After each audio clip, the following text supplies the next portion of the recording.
Ketika ibu kehilangan harapan kasus Depok luka batin yang tak terlihat.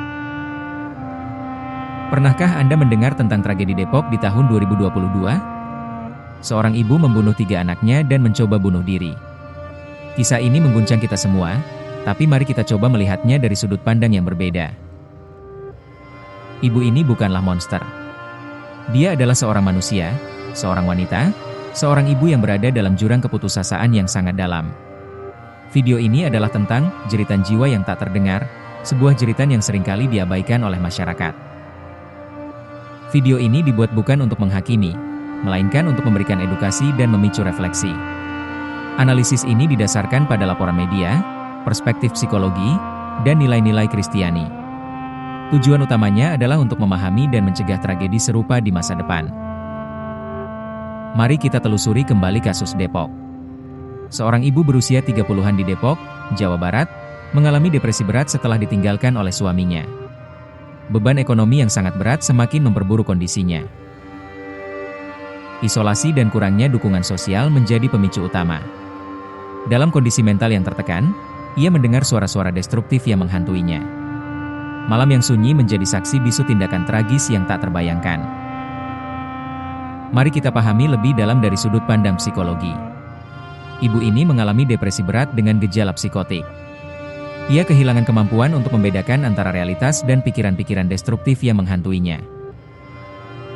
Filisida, tindakan membunuh anak sendiri, seringkali muncul sebagai upaya menyelamatkan anak-anak dari penderitaan yang lebih besar. Ini adalah manifestasi dari keputusasaan yang mendalam. Sayangnya, stigma sosial terhadap kesehatan mental masih sangat kuat. Kesehatan mental seringkali dianggap sebagai kelemahan, bukan sebagai kondisi yang membutuhkan bantuan profesional. Ibu-ibu seringkali dicap sebagai cengeng, tidak bersyukur, atau kurang iman ketika mereka berjuang. Jeritan minta tolong mereka seringkali tidak terdengar. Dalam Matius pukul 11:28, Yesus berkata, "Marilah kepadaku, semua yang letih lesu dan berbeban berat, aku akan memberikan kelegaan kepadamu." Pertanyaannya adalah, seberapa mudahkah akses terhadap pertolongan dan pemahaman ini? Mazmur 34:18 mengatakan, Tuhan dekat pada orang yang patah hati, dan ia menyelamatkan orang yang remuk jiwanya. Seringkali, justru manusia yang menjauh, bukan merangkul mereka yang terluka. Ini adalah peringatan keras bagi kita semua. Luka emosional yang tidak diobati dapat menyebabkan tragedi yang sangat besar. Kita tidak boleh mengabaikan jeritan hati orang-orang di sekitar kita.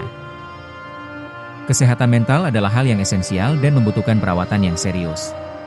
Kita harus mengubah cara pandang kita terhadap kesehatan mental dan menghilangkan stigma yang ada.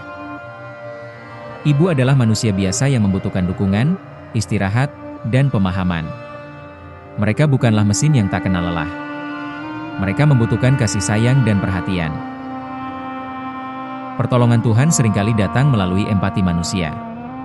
Kita bisa menjadi tangan dan kaki Tuhan untuk membantu mereka yang sedang berjuang.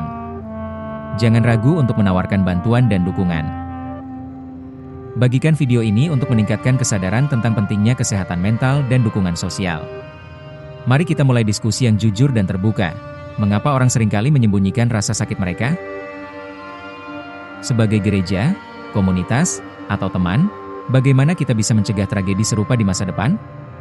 Apa yang bisa kita lakukan untuk menciptakan lingkungan yang aman dan suportif bagi mereka yang sedang berjuang? Kasih bukan hanya tentang khotbah, tetapi tentang mendukung mereka yang berada di ambang keputusasaan. Mari kita tunjukkan kasih yang nyata dan praktis kepada orang-orang di sekitar kita. Jangan biarkan ada lagi ibu yang kehilangan harapan.